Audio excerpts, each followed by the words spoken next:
Google, what's the best way to stop a hiccup? On the website webmd.com, they say, how do I get rid of the hiccups?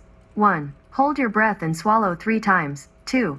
Breathe into a paper bag but stop before you get lightheaded. 3. Drink a glass of water quickly. 4. Swallow a teaspoon of sugar. 5. Pull on your tongue. And 6. Gargle with water. Alexa, what is the best way to stop a hiccup?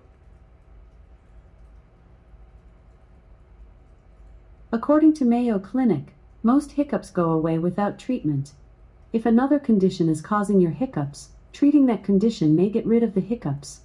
For hiccups lasting more than 2 days, your doctor may suggest medication, an anesthetic injected into a nerve that serves the muscle separating your belly and chest can also help.